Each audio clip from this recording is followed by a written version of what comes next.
Get familiar, get familiar. So if you don't know by now, then you should probably get familiar. Bismillahirrahmanirrahim. Assalamualaikum warahmatullahi wabarakatuh. Halo teman Dalas, welcome back to our Tenikes di episode ketiga. Asiknya tuh di sini. Mantap, udah episode ketiga aja nih Kak. Kita kira-kira apa ya yang akan kita bahas pada hari ini? Kita cari tahu sama-sama bersama saya, Kotunada Nazifah, dan rekan saya, Wafiqah Haniah, yang akan menemani kalian di Tenikes pada kali ini. Nah, sebelum itu, teman-teman tahu nggak sih bahwa di Mandalas itu ada yang namanya Duta Mandalas. Nah, kira-kira apa tuh Duta Mandalas? Oh, nggak tahu tuh, apa tahu ya? Nih, Kak, Duta Mandalas. Oke, jadi Duta Mandalas ini adalah siswa-siswi terbaik MAN 18 Jakarta sebagai inisiator keagamaan yang memiliki sifat moderat, cerdas, dan juga berkualitas. Wah, menarik banget nih Kak. Kira-kira siapa ya Duta Mandalas kita nih Kak? Tahu nggak nih Kak? Atau ada teman Dalas yang udah tahu siapa Duta Mandalas kita? Oke, gak usah berlama-lama lagi. Ini dia Kak Abizah Malik dan Kak Khasiana. Halo semuanya. Assalamualaikum Kak Abid, Kak Aisyah. Kak Abid gimana nih kabarnya? Alhamdulillah baik untuk sekarang ya. Gimana kabar kalian semuanya?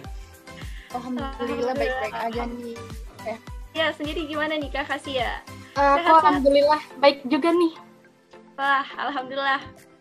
Kelihatannya senang-senang banget nih pada hari ini. Oke, alhamdulillah kita semua dalam keadaan sehat. Semoga Indonesia kita hari ini juga semakin pulih nih teman-teman. Amin, amin ya robbal alamin. Alhamdulillah semua. Sebelum kita masuk ke pembahasan hari ini, kita mau tanya dulu mengenai proses apa aja sih Kak yang kakak-kakak lakuin sampai bisa disebut sebagai Dalas. Kalau dari Kakak Aisyah sendiri gimana nih? Oke, jadi prosesnya mungkin tahap-tahapnya ya. Tahap-tahapnya jadi di sini tuh ada 3 tahap. Nah, itu tahap visi misi terlebih dahulu. Jadi di sini kita kayak ngisi link Google Form berupa nama, kelas, dan juga visi misi.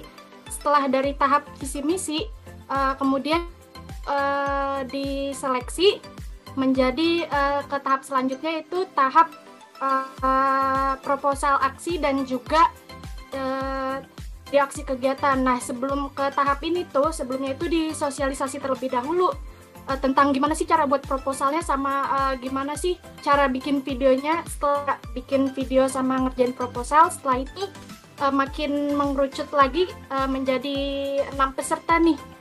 Nah, di sini tuh terdiri dari 3 putra dan juga terbaik. Nah, dari sini diseleksi melalui tahap wawancara, yaitu tahap terakhir. Jadi di sini Dewan Juri bertanya jawab langsung dengan kita semua. Habis itu udah deh. Seperti itu. Banyak banget ya step-stepnya. Kalau dari Kak Bit, gimana nih Kak motivasi mengikuti Duta Mandalas? Terus prosesnya, perjuangannya gimana nih? Ya, kalau soal motivasi sebenarnya ikut Duta Mandalas karena pertama emang ajangnya kan udah lumayan menarik ya tentang moderasi beragama. Juga banyak juga bisa dibilang keresahan saya di bidang moderasi gitu kan, nggak teman-teman segala macam, jadi ikut juga gitu. Dan prosesnya juga lumayan menguras pikiran juga, karena kan program itu benar-benar harus tepat sasaran juga kayak gitu sih. Asik Kak. Oke. Kalau dari Khasia nih, ada nggak sih kayak kesulitan ketika menghadapi step by step untuk menjadi Duta Mandalas? Kalau kesulitan pasti ada ya. Mungkin kayak dari seleksi pas tahap yang kedua tuh, itu juga lumayan sulit. Tapi kalau kita bekerja keras sama berdoa pasti bisa. Wah, menarik banget ya. Berarti Duta Mandalas ini nggak usah diragukan lagi kemampuannya. Nah, biasanya kalau kontes duta gitu, ada kan tema mengenai moderasi beragama. Nah, di madrasah kita ini ada nggak sih pelajaran mengenai moderasi beragama? Atau kakak-kakak ini sendiri mengenai moderasi beragama itu? Mungkin dari Kak Abid dulu nih. Oke. Tadi soal pelajaran ya? Tentang di MAN 18. Sebenarnya kalau di MAN 18, hal yang menyangkut tentang moderasi beragama itu di bagian akidah akhlak. Di situ ada bagian soal toleransi. Kita belajar soal gimana menghargai antar umat beragama di situ. Tapi kalau misalkan waktu itu ketika proses seleksi itu benar-benar nyari sendiri, ngulik sendiri bagian moderasi, terus dasar dari moderasi beragama itu apa dan segala macam. Tapi alhamdulillah dibantu dari tim panitia juga kan udah dibantu lewat ada buku modul dari moderasi beragama. Jadi itu prosesnya. Jadi kita nyari sendiri dan ngulik sendiri juga kayak gitu kalau dari saya pribadi. Kalau dari Kak Kaisya? Kalau aku sih sama ya kayak Kak Abid, dari pelajaran akidah juga tuh. Kan karena di dalam pelajaran akidah ada pelajaran toleransi. Karena toleransi kan salah satu contoh sikap ya dari sikap moderasi beragama. Jadi dari situ kita diajarin buat saling toleransi dalam moderasi beragama. Jadi udah diajarin di sekolah, terus ditambah lagi dengan ngulik-ngulik sendiri, mencari tahu sendiri gitu ya untuk persiapan Duta Mandalasnya. Nah, kan berarti kita boleh dong tanya-tanya mengenai moderasi beragama. Boleh dong, Kak. Oke. Tapi mungkin jangan terlalu yang ya. Oke, kita masuk ke pertanyaan umum dulu nih ya, Kak. Pertanyaan pertama nih. Kemarin kan kakak-kakak itu ikut Duta Mandalas, salah satunya ada moderasi beragama. Ya, saya penasaran nih mengenai pengertian moderasi beragama dari kakak-kakak nih. Mungkin dari Kak Abid sendiri, makna pengertian dari moderasi beragama? Ya, soal moderasi beragama ya. Nah, kalau moderasi beragama kita bagi jadi dua kata, moderasi dan beragama. Dan itu kan punya dua hal yang berbeda. Kalau soal dari moderasi secara gampangnya adalah jalan tengah nih. Dari kata bahasa Inggris moderation, dan bahasa Inggris kalau diserap dari serapan moderatio. Kalau dalam Islam moderasi beragama itu istilahnya wasatiyah, lalu diserap jadi bahasa Indonesia di wasit. Wasit kan artinya penengah ya, nggak berpihak kemana-mana. Kalau artinya jalan tengah, jadi jalan tengah mungkin di antara dua sikap buruk nih.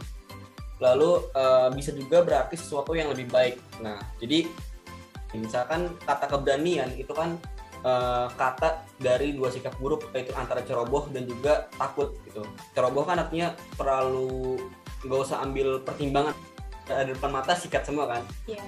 Sebaliknya takut kan kita nggak berani ngambil tindakan nih, kita mainnya aman. Nah, kata berani adalah sebenarnya adalah satu kata yang antara dua sikap buruk tersebut gitu loh. Jadi berani adalah kita berani ngambil tindakan tapi juga ada pertimbangan gitu. Itu contohnya.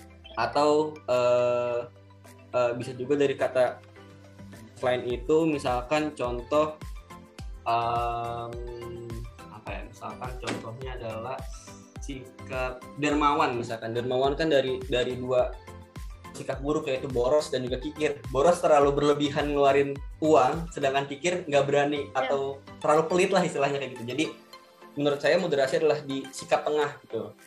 Ada beragama belakangnya, moderasi beragama, yaitu bagaimana cara kita tuh bersikap beragama di tengah-tengah, tidak terlalu ekstrim dan juga tidak terlalu kecil banget ilmu agamanya. Jadi moderasi sikap tengah kita beda dengan moderasi agama, karena agama itu nggak perlu dimoderasi karena tiap agama kan pasti mengajarkan soal kebersamaan. Dan inti dari moderasi adalah balik ke esensi agama, yaitu bagaimana memanusiakan manusia. Itu kan esensi agama yang sesungguhnya. Jadi moderasi beragama adalah sikap kita mengambil dalam beragama. Jadi nggak terlalu ekstrim dan juga nggak terlalu kecil dalam ilmu agama. Jadi pas-pas aja. Kayak gitu sih menurut saya soal moderasi beragama. Oke, beragama tuh merupakan sikap tengah yang dimana itu tuh tidak terlalu akut dan juga tidak terlalu bebas gitu ya. Oke, kalau dari Kasia sendiri, gimana nih Kasia? Mungkin pengertian moderasi menurut bahasa dulu nih ya. Kan berarti penghindaran kekerasan atau penghindaran keekstriman nih. Nah, moderasi itu kan berasal dari kata moderat, yang artinya itu sikap selalu menghindarku atau pengungkapan yang ekstrim dan kecenderungan tuh ke arah yang jalan tengah gitu. Jadi disimpulin, menurut saya moderasi beragama itu konsep yang dapat membangun sikap toleran dan rukun guna memperkuat kesatuan dan persatuan bangsa. Seperti itu. Baik, pengertiannya Kak Fiko. Iya nih, keren banget. Kita yang nggak tahu jadi tahu. Oke. Bisa dilanjut Kak Fiko? Gimana? Oke. udah tahu nih mengenai apa itu moderasi beragama. Setelah itu kita tahu mengenai pengertian. Setelah kita tahu mengenai pengertiannya, bagaimana sih Kak cara berpikir beragama itu? Mungkin dari Kak Abid sendiri nih gimana? Oke, kalau dari saya sendiri ya bagaimana cara berpikir moderasi beragama, setidaknya menurut ada 4 cara. Yang pertama menerima masukan dari luar kita terima. Yang kedua itu bisa berpikir rasional. Yang ketiga adalah rendah hati. Keempat itu juga bisa kritis. Nah, saya boleh jelasin ya dari keempatnya. Yang pertama soal membuka menerima saran dari orang. Jadi ketika kita beragama itu kita juga nggak boleh terlalu ya udah kayak saya yang paling benar nih, kalian ya udah diem aja gitu. Nah itu kan sering banget terjadi ya kan. Nah dari moderasi beragama adalah sifatnya adalah menerima masukan orang lain gitu. Gimana kita kan nggak tahu apa yang kita lakuin ke orang lain itu kan dampak bagi orang lain itu seperti apa, orang lain ngerasain seperti apa kan. Adalah menerima masukan atau terbuka gitu untuk menerima masukan. Yang kedua adalah rasional. Nah ini yang cukup penting adalah rasional. Jadi hal yang dilakukan dia harus masuk akal, tapi terhadap kehidupan sosial. Jadi terhadap sikap-sikap sosial. Contoh misalkan kita ambil contoh misalkan soal terorisme atau bom bunuh diri. Nah itu sebenarnya mereka kan bilangnya ada alasannya adalah soal jihad gitu kan, ya kan, benar kan, soal jihad atau melakukan kebaikan. Nah sebenarnya kalau misalnya kita pakai rasional, nggak mungkin orang melakukan kebaikan tapi di belakangnya ada orang yang merasa sedih akibat bom tersebut. Kan akibat bom banyak orang, mohon maaf mungkin ada yang meninggal dan fasilitas juga mungkin hancur. Nah itu kan ada dampak negatif dari itu. Maka secara masuk akal, secara rasionalnya itu tuh nggak masuk akal untuk melakukan bom dalam alasannya berjihad gitu. Selanjutnya juga soal kritis tadi. Nah soal kritis, apapun yang masuk ke kita, tadi kan orang udah memberikan saran kan, udah kalau ada informasi masuk kita perlu kritisin dengan cara tadi rasional. Ini masuk dari akal untuk informasi tersebut gitu. Begitu. Terus tadi juga ada soal rendah hati. Kita nggak boleh meninggikan hati ya, atau terlalu sombong gitu. Maka salah satunya adalah dengan rendah hati tadi, dengan cara menerima masukan orang lain, dengan cara berpikir rasional adalah step-step yang perlu dilakukan untuk bersifat atau memiliki sifat moderasi beragama. Kayak gitu sih. Oke, jadi tadi tuh cara berpikir beragama menurut Kak Abid tuh yang pertama dengan bersikap rasional ya Kak ya, yang terus kedua tuh bersikap kritis, yang selanjutnya tuh ada berperilaku rendah hati dan juga mudah memaafkan tuh teman-teman. Oke, kalau dari Kasia, gimana nih Kak Kasia? Menarik banget nih pertanyaan. Gimana cara kita berpikir cara moderasi beragama sebagai kita itu pemuda, sebagai kedepannya pemimpin daripada negeri ini? Gimana nih Kasia berpikir moderasi beragama? Kalau menurut saya nih, cara berpikir moderasi beragama ini caranya itu berpikir secara rasional. Jadi kemampuan berpikir secara rasional itu merupakan salah satu dari cara berpikir moderasi beragama gitu. Jadi bukan hanya berpendapat berdasarkan tetapi berdasarkan pada segala hal rasional yang bisa ditinjau dengan akal sehat. Nah, berpikir rasional itu selalu berdasarkan ilmu pengetahuan yang logis gitu istilahnya. Jadi menurut aku tuh cara berpikir moderasi beragama itu salah satunya berpikir secara rasional sih, kayak gitu. Oke, berarti kalau misalkan ada yang kiranya nggak masuk akal, terus misalkan terlalu ekstrim atau gimana, itu merupakan bukan berpikir moderasi beragama ya. Oke. Betul banget. Menarik banget nih, Kak Fikoh. Ya, keren banget. Jadi semakin ini nih Kak Fikoh, kita pengen ngulik-ngulik lagi nih Kak. Makin penasaran kan? Iya. Keren-keren banget jawabannya. Aduh, lanjut Kak Fikoh, Masya Allah nih. Oke, pertanyaan ketiga dan terakhir dari saya nih.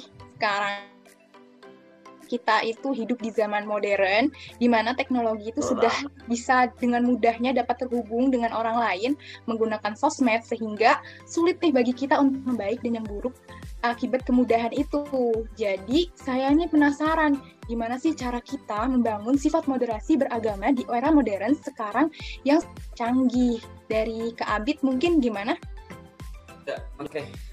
Soal membangun sifat moderasi beragama di era modern. Tadi sempat nambahin dulu sedikit tentang rasional.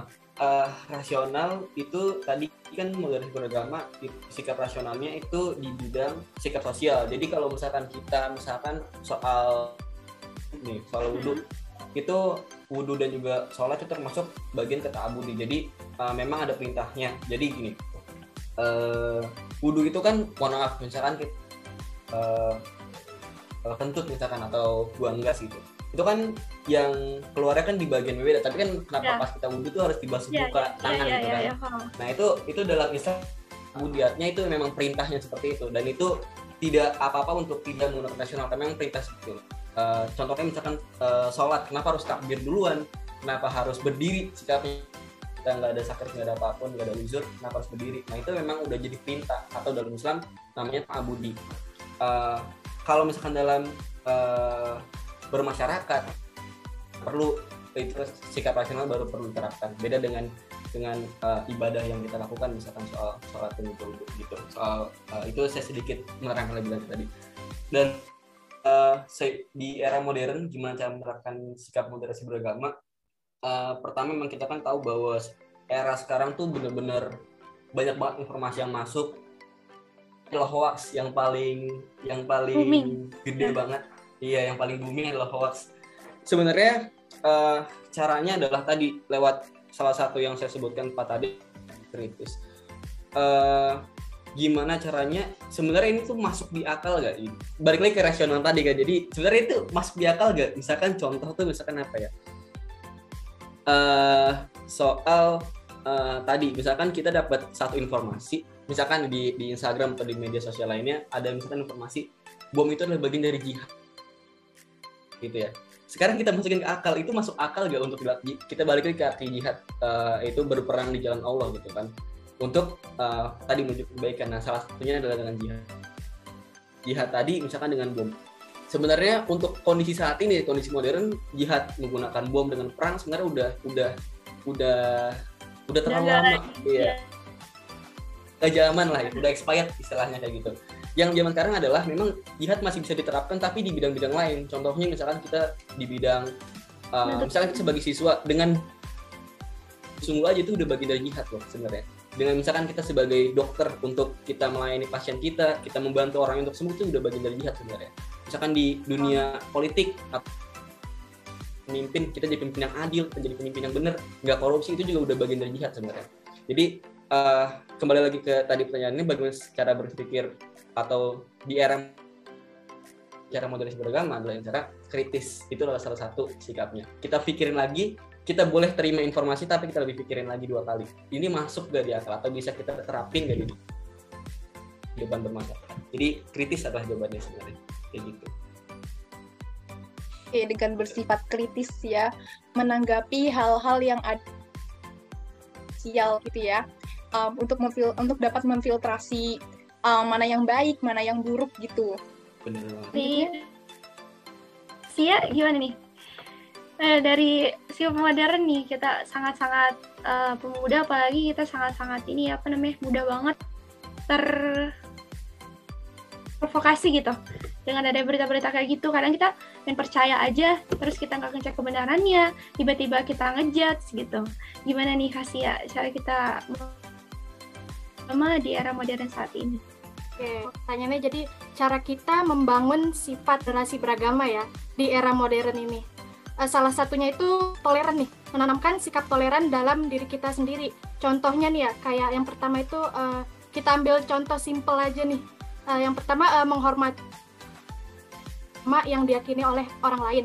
Dalam artian tuh kita nggak boleh maksa orang lain tuh untuk menganut agama kita gitu. Terus kemudian toleran terhadap pelaksanaan ibadah yang dianut oleh orang lain. Misalkan nih ya, yang sering terjadi nih, misalkan kita punya teman yang beda agama nih dengan kita. Nah, jika teman itu pengen beribadah, kita tuh nggak boleh melarang atau memaksa dia nggak boleh ibadah, udah gitu kita nggak boleh. Jadi kita harus saling toleransi terhadap sesama gitu. Mungkin tidak membeda-bedakan teman yang berbeda agama ya. Jadi kayak misalnya di dalam satu kelompok ada teman yang berbeda agama dengan kita. Nah, kita itu nggak boleh karena beda agama gitu. Kita tuh pokoknya harus saling bertoleransi. Jadi balik lagi ke pertanyaan tadi, cara kita membangun sifat moderasi beragama itu salah satunya sikap toleransi terhadap diri kita sendiri gitu. Banget sih. Toleransi itu sangat-sangat penting ya. Karena kita Indonesia itu tidak hanya satu agama, satu budaya, satu bahasa gitu. Oke nih, dari pertanyaan tadi umum udah, sekarang sih mau nanya. Dari kita tadi udah tahu apa itu moderasi beragama dari pengertian, cara kita berpikir yang kayak gimana, terus cara kita membangun sifat di tengah era modern itu juga gimana. Sekarang nih Kak, apakah nih Kak, dengan adanya moderasi beragama ini, kita saling menyatukan sesama. Dalam tanda kutip, tidak hanya menyatukan sesama umat beragama, tetapi umat itu tersendiri nih Kak. Kita kan tahu nih, kalau misalnya karena kita itu nggak cuma kayak satu agama, satu budaya, satu bahasa, tapi kita beragam. Apakah dengan adanya moderasi beragama ini nih, yang kita terkait cara pandang kita apakah itu bisa menjadikan faktor dari menyatukan antar kita Kak? Nah kalau dari Kak Hasia deh, Hasia lagi. Kalau menurut saya ya, tentunya itu bisa banget dong, karena kan di dalam sikap moderasi beragama kan adanya sikap toleran ya. Balik lagi ke pertanyaan tadi, nah dari situlah yang bisa menyatukan sesama dari berbagai faktor perbedaan yang ada. Jadi jawaban menurut saya itu moderasi beragama bisa menjadi faktor untuk menyatukan sesama. Seperti itu. Oke, karena adanya sikap toleransi tadi ya. Karena itu toleransi sangat-sangat penting. Kalau ini nih, sekarang silakan. Mungkin kalau dari Kak Abid sendiri gimana nih, apakah moderasi beragama itu bisa menjadi salah satu faktor untuk menyatukan sesama, baik di agama itu sendiri atau di antar sesama agama, antar agama, seperti yang dikatakan Nada tadi? Oke, moderasi beragama itu bisa menyatukan kita semuanya? Jawabannya pasti bisa, karena moderasi beragama itu untuk menyadarkan semua orang bahwa kita tuh punya tujuan yang sama nih, untuk merasa adil, untuk merasa berimbang, untuk punya kesamaan di posisinya masing-masing itu. Jadi moderasi beragama itu kan cara berpikir untuk menyadarkan orang lain tentang tadi balik lagi ke esensi agama, memanusiakan manusia. Jadi ketika orang tuh udah punya satu pikiran, satu kesadaran, semua orang udah sadar bahwa oke, kita perlu bareng-bareng, semua kita perlu adil, semuanya kita perlu berimbang. Terus apa yang harus kita bawa? Maka jawabannya moderasi beragama gitu kan. Maka kita pakai moderasi beragama, semua setuju, semua setuju pakai moderasi beragama, di situ nanti akan terjadi semuanya sama, jadi semuanya benar-benar adil. Disitulah tentram sejahtera kita deh, kayak gitu. Jadi kuncinya sebenarnya adalah bisa, karena tadi kesadaran. Ketika udah ada kesadaran yang dibawa oleh moderasi beragama, di situ baru akan tercipta kesejahteraan dan ketentraman. Kesadaran itu penting banget ya untuk menyatukan sesama atau sesama dari ataupun antar agama ya. Oke, menarik banget. Berarti kita harus sama-sama sadar bahwasanya kita punya kita punya goals yang sama, maka yuk kita sama-sama gerak. Berarti moderasi beragama ini jawabannya bisa banget untuk menyatukan sesama kita. Walaupun beda agama, tapi kita adalah sama-sama saudara yang punya satu goals. Oke, kita lanjut nih. Kita lanjut ke pertanyaan yang spesifik dari kawan kita 18 Jakarta. Menarik nih Kak. Menarik banget. Menurut betul banget. Oke, sebelum ke 18 Jakarta, saya mau tanya dulu tentang kita. Tentang kita adalah seorang pelajar, kita hidup di dunia pendidikan nih Kak. Menurut Kak Abid dan Kak Hasia nih, apakah yang akan terjadi apabila moderasi beragama ini tidak diedukasikan di dunia pendidikan nih Kak? Kita kan tahu kalau dunia pendidikan itu kita sama-sama menerima ilmu dari situ, sama-sama menerima informasi dari situ. Kalau misalkan kitanya nggak dapet sama sekali konteks moderasi beragama, apakah yang akan terjadi nih Kak? Boleh dari Kak Has. Oke, kalau menurut saya jika tidak adanya konteks moderasi beragama dalam dunia pendidikan itu jelas kurang ya. Kayak di agama dan pendidikan, moral kita itu akan terbentuk. Terlebih jika antara dunia pendidikan dan konteks beragama saling melengkapi, itu akan jauh lebih baik. Mungkin selain dari membentuk moral, adapun tujuan lainnya yaitu untuk kayak yang pertama menghindari radikalisme, mengurangi kekerasan, dan menghindari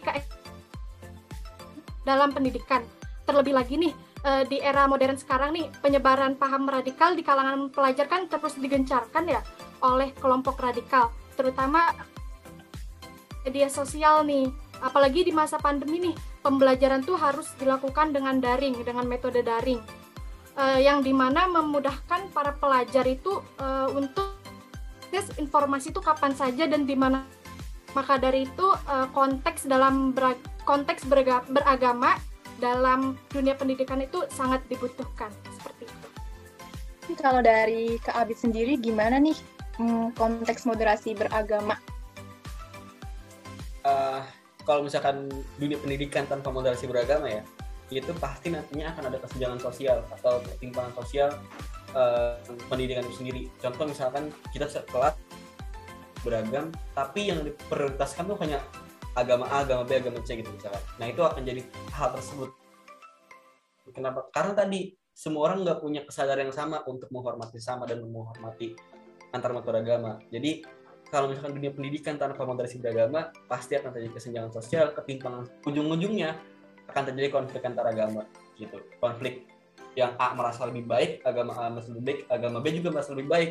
Di situ nanti akan jadi konflik. Kenapa? Karena mereka nggak sadar bahwa sebenarnya kita oke, agama saya baik, agama kamu baik, tapi untuk sisi kemasyarakatan, untuk sisi sosial kita bareng-bareng jalannya gitu. Jadi kalau misalnya dunia pendidikan tanpa moderasi beragama akan ada pilih kasih lah ya bisa dibilang kayak gitu. Terjadi perpecahan juga ya Kak, gitu kan? Dia pasti akan ke konflik juga. Akan jadi banyak konflik, banyak nih. Oke, tadi kita udah masuk ke pertanyaan menengah. Kita lanjut lagi ke pertanyaan yang ya dilengkapi itu Mada Pembelas Jakarta nih. Mada Pembelas Jakarta kan tadi kata kakak ada yang namanya Duta Mandalas ya kan? Saya kan sebagai inisiator keagamaan moderat, cerdas, dan juga berkualitas.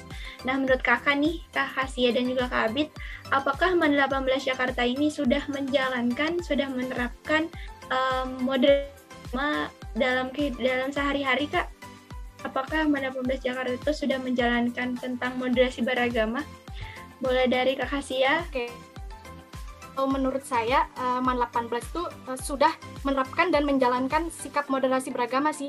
Misalkan nih, kita ambil contoh dari hal kecil ya, misalkan dari kayak seperti sholat duha dan tadarus bersama, kemudian selalu berdoa bersama di kelas sebelum belajar, dan terlebih lagi kan para siswa-siswi MAN 18 kan punya target masing ya. Nah, dari situ tuh juga udah termasuk dalam mengimplementasikan sikap moderasi beragama. Terus juga kalau di MAN 18 kan juga diajarin tuh bagaimana sih dan apa sih contoh sikap-sikap dari moderasi itu. Ya, MAN 18 tuh sudah menerapkan sikap moderasi beragama. Gitu. Keren ya sekolah kita. Keren banget dong. Berarti sudah mengaplikasikan moderasi beragama di MAN 18 dari Kak Abid. Gimana Kak? Setuju juga tadi sama Kak Aisyah, tapi sedikit menambahkan juga kalau di MAN 18 Jakarta tentu udah konsep atau panduan gimana cara untuk moderasi beragama. Salah satunya di peraturan tuh kita nggak boleh menghina agama orang lain. Walaupun sebenarnya di lingkar MAN 18 semuanya sebenarnya Islam kan, tapi menghina agama orang lain gitu untuk menjadikan agama orang sebagai candaan itu nggak boleh. Secara peraturan, secara regulasi udah mendukung ada yang moderasi beragama. Di sini adalah di bagian siswanya. Kalau di bagian dari bapak ibu gurunya sebenarnya udah bagus semua, tapi bagian siswanya ini yang agak masih sedikit bermasalah.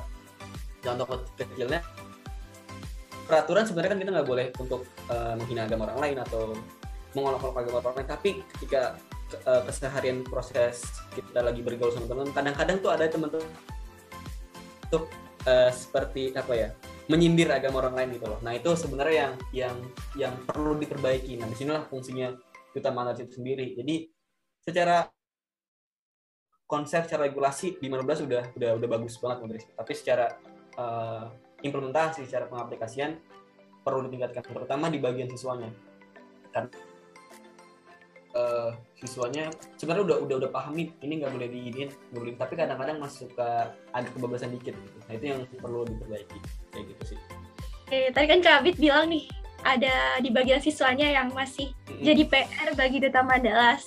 Oke, berarti saatnya nih Kak Abid sama Kak Sia ngasih motivasi kita murid-murid Pondok 18 Jakarta. Karena jujur memang saya juga pernah mendengar kayak gitu. Masih ada dari kita yang belum implementasikan tentang moderasi beragama nih, masih kadang ngolok-ngolok agama orang lain, kayak bercanda padahal sepele, sebenarnya kadang mereka nganggap itu sepele. Kalau terdengar oleh teman-teman kita yang beda agama itu pasti takutnya ada terjadinya konflik nih Kak. Oke, berarti gimana nih Kak motivasinya nih? Kita tuh sama-sama sadar gitu kan, tadi kan dibilang kita harus punya kesadaran yang sama, berarti kita punya goals yang sama gitu. Kalau dari Kak Sia gimana nih Kak Sia? Kasih motivasinya. Oke, mungkin lebih ke cara motivasi murid MAN 18 dalam menjalankan hal keberagaman ya. Oke, kalau menurut aku yang pertama nih, misalkan kayak cara motivasinya itu seperti mengadakan kajian-kajian Islami yang bertujuan untuk memotivasi siswa-siswi MAN 18 agar dalam jalan yang moderat. Itu yang pertama, cara motivasinya. Yang kedua, itu kayak mendorong siswa-siswi MAN 18 untuk berpikir terbuka. Dari berpikir terbuka itu kayak seperti memberi pemahaman bahwa dengan perbedaan dan keberagaman setiap orang itu bisa saling melengkapi gitu. Sama yang terakhir, cara motivasi. Contohnya ini nih, seperti podcast Tenikes kali ini nih, dengan tema moderasi beragama. Nah, dari podcast ini tuh bisa memotivasi siswa-siswi MAN 18 untuk sikap moderasi beragama, seperti itu. Wow, menarik banget nih. Bener banget sih, karena kita butuh banget yang namanya edukasi gitu. Kak Viko, silakan Kak. Gimana nih Kak? Mungkin dari Kak Abid nih, gimana nih motivasi? Pertama motivasi yang paling berpengaruh, pertama lihat perilaku ya. Itu yang paling berpengaruh tuh, pasti berpengaruh dari perilaku. Pertama contohnya nih, gimana sih moderasi beragama? Pertama nggak ngolok-ngolok agama lain, nggak menyindir agama lain dan segala macam. Itu yang pertama. Yang kedua adalah dengan adanya podcast ini sebenarnya juga untuk mengedukasi, untuk motivasi orang supaya nggak ada intoleransi lah gitu. Sebenarnya konsepnya toleran adalah hasilnya gitu dari moderasi beragama. Nah selanjutnya adalah dengan cara misal dalam keseharian gitu pergaulan, misalnya mereka tadi ada melanggar gitu lah intoleransi, mereka melakukan intoleransi, kita ingetin, atau bisa juga dengan tadi banyak program yang memang dibuat untuk meningkatkan kesadaran. Moderasi beragama itu penting karena kalau misalkan kita mau hidup tentram, kita mau hidup damai, ini penting, moderasi beragama kan penting gitu. Jadi kalau emang kamu mau hidup damai, kamu mau hidup tentram, hidup aman di Indonesia, terutama karena beragam, maka moderasi beragama adalah kuncinya gitu. Maka disinilah pentingnya tadi TNE Podcast, juga program dari Duta Mandalas dan sebagainya. Dan sebenarnya ada cara lagi membuka lebih banyak lagi nih pembicaraan atau diskusi-diskusi yang lebih terbuka. Misalkan dengan cara kita kan setiap pagi itu kan ada tadarus bareng ya, ada tadarus bersama. Nah mungkin ada juga sesi untuk diskusi bareng, diskusi soal masalah-masalah apa sih yang lagi terjadi di Indonesia, nggak cuma tentang pendidikan, tentang ekonomi, tentang agama segala macam, supaya yang tadinya sesuatu yang ya udahlah gitu loh, belajar aja, tapi dengan ada diskusi itu, di banyak diskusi itu, akhirnya orang-orang yang tadinya mohon maaf bodo amatan dengan akhirnya ternyata ini ada masalah ini, akhirnya mereka tertarik untuk ikut. Jadi lewat sebenarnya salah satu motivasinya dengan perbanyak diskusi, dengan perbanyak diskusi terbuka gitu ya. Kayak misalkan di tadarus misalkan dibagi dua, jadi ada diskusi lain tentang berita-berita lain gitu soal ekonomi segala macam. Jadi kita diskusi bareng, satu Zoom, satu sekolahan diskusi bareng, itu kan pasti lebih enak lagi, karena pasti banyak orang yang sebenarnya punya anak Mandalas, siswa-siswa Mandalas itu sebenarnya unggul dan punya potensi gitu untuk punya program banyak, tapi mereka kayaknya masih agak malu, agak bimbang, atau agak masih nggak terlalu peduli. Akhirnya mereka nggak jadi untuk menyuarakan hak karena tadi kurangnya mungkin diskusi atau kurangnya media. Nah, salah satunya adalah dengan 10 Podcast kayaknya menjawab kayak gitu. Oke, menarik banget nih Kak Abid jawabannya. Dengan ada diskusi memang benar-benar ketika kita emang tadinya nggak ada rasa ingin tahu curiosity, terus kita tiba-tiba jadi sering diskusi, berarti kan kita lama-lama yang tadi bodo amatan sama banyak diskusi itu, jadi lama-lama kita kontribusi gitu, apa yang saya bisa keluarkan untuk negeri ini. Buat saya kita tuh sejatinya Indonesia ini harus sering-sering bersyukur gitu, dianugerah muda yang banyak sekali, dan itu menjadi potensi besar bagi Indonesia. Cuma kekurangannya tadi kayak gitu, jarang banget yang namanya diskusi-diskusi terbuka gitu.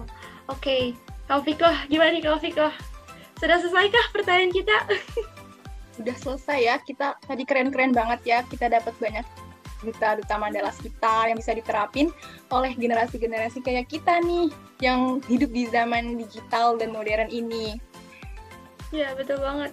Mau ngomongin kayak gini tuh orang yang bodo amat tuh kadang tuh kayak misalkan, alah ngapain sih ngomongin kayak gini, terlalu berat gitu. Kayak iya. Bener banget. Selevel lah intinya, kayak terlalu berat, bukan bahasan anak muda gitu. Padahal ya mereka itu sejatinya kita itu adalah pemimpin daripada masa depan. Gimana nih Kak Fikoh? Kasih dong pendapatnya Kak Fikoh dari tema Tencast pada hari ini. Benar-benar menarik banget jawaban Mandalas kita, Kak Hasia, Kak Abid. Iya, menarik banget nih tadi. Saya dapat poin-poin penting dari Kak Abid mungkin ya tadi mengenai apa cara berpikir moderasi beragama, yaitu dengan bersikap rasional, dengan tidak terlalu akut atau terlalu bebas. Terus habis itu ada bersikap kritis dalam menanggapi suatu hal, selalu berperilaku rendah hati dan mudah memaafkan. Yang paling saya dapat dari sini adalah kita benar-benar harus sering banget diskusi, terus juga kita harus punya tujuan yang sama, goals yang sama, harus punya kesadaran yang sama. Itu adalah proses, dan toleransi yang tadi bilang Hasia itu sangat-sangat penting. Itu merupakan hasil daripada kita nih, hasil daripada moderasi beragama. Berarti memang moderasi beragama ini adalah kesadaran yang perlu kita gaungkan, yang perlu kita khususnya anak muda, kita benar-benar harus tahu nih ke depannya masalah Indonesia yang hari ini butuh banget pahlawan gitu, apalagi dari kita. Kalau kita bisa berkontribusi dengan moderasi beragama, kenapa enggak? Betul banget. Oke, terakhir banget nih Kak, pesan dong Kak untuk kita pemuda Indonesia dari tadi moderasi beragama. Sekarang kita masuk yang ya biasa aja, maksudnya nggak terlalu spesifik ke moderasi beragama, tidak apa-apa, tapi kan untuk kita nih pemuda Indonesia sebagai tonggak dari kelahiran suatu peradaban. Yuk Kak, untuk Indonesia ini nih kedepannya gimana nih? Dari Kak Abid. Ya, pesan untuk pemuda Indonesia ya, berarti untuk diri saya juga nih, karena kan masih muda juga sebenarnya. Bukan sebenarnya, emang masih muda sih. Ya, pesannya muda Indonesia atau kalau di sini lebih perbanyak lagi cari tahu, lebih perbanyak lagi memperhatikan dunia luar kita, apalagi tentang Indonesia. Masalahnya banyak banget, apalagi kita dibebani satu tanggung jawab untuk nanti di 2045 ya. Karena kan akan ada Indonesia emas di 2045 kan. Betul. Akan ada di Indonesia. Nah itu kita benar-benar harus mempersiapkan itu semua, karena nantinya kita yang akan menjadi harapan lah untuk Indonesia di tahun 2045 gitu. Dan pesan tadi banyak cari tahu, karena memang yang kurang sebenarnya di pemuda Indonesia adalah kurangnya perhatian terhadap masalah-masalah yang ada gitu, terutama di teman-teman kita gitu ya, teman-teman kita semua di pergaulan kita memang masih kurang untuk perhatian ke masalah yang sedang terjadi.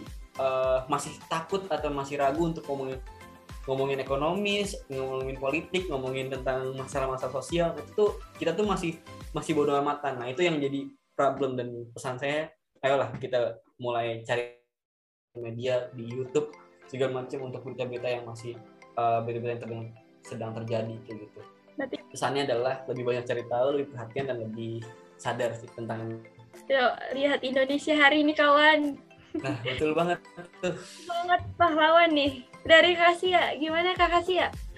Gawat nih. Paling gawat. Kalau saya sama sih ya, pesannya untuk pemuda Indonesia sama kayak Kabit, banyak-banyak cari tahu gitu di media sosial mengenai apa ya? Nah, tentunya kayak tema kali ini tentang moderasi beragama, karena jangan karena hanya perbedaan atau perbedaan itu membuat pecah gitu. Jadi intinya banyak-banyak menanam sikap toleran terhadap diri kita, agar karena perbedaan bisa memecahkan kita, gitu sih. Betul banget sih, karena perbedaan itu adalah anugerah ya dari Allah Subhanahu wa Ta'ala. Oke, Kak Viko, apakah sudah selesai Kak Viko? Ini iya nih, sayang banget ya, udah selesai cepet banget ya. Udah berasa 1 jam. Benar-benar 1 jam. Oke, teman-teman mungkin keren sampai nggak saya udah lama. Sekian nih untuk episode 3 kali ini yang mengangkat tema moderasi beragama. Teman-teman pastikan ya untuk follow akun dan Instagram akun OSIS MPK Man 18 dan juga akun kami MPK Man 18, sehingga kalian nggak ketinggalan nih mengenai episode podcast kita berikutnya. Di sini izinkan saya buat pantun dulu ya. Anak kecil duduk di papan, memakai dasi dan juga celana. Puluhan menit berdiri di depan, semoga podcast memberi makna. Amin. Ore. Oke, teman-teman, sudah selesai nih podcast kita. Semoga podcast kita membawa berkah, bermanfaat, dan juga diridhoi oleh Allah Subhanahu wa Ta'ala. Dan teman-teman, Indonesia hari ini butuh kalian, Indonesia hari ini butuh kontribusi. Stop kita bodo amatan. Betul. Yuk kita sama-sama tahu.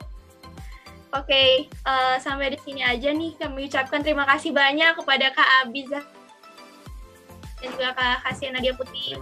Benar-benar ilmunya manfaat banget buat kita yang berkenan hadir pada hari ini sebagai Duta Mandala, sebagai bintang tamu kita pada hari. Sukses selalu untuk Kak Kasia, Kak Abid, khususnya kita semua. Semoga kita semua sukses selalu. Sekian dari saya, Putra dan Nisa, dan saya. Hania. Sekian dari kami. Wassalamualaikum warahmatullahi wabarakatuh. 1, 2, 3, funk it. My darling, I love you, I love you, I love you, I love you, I love you, I love you.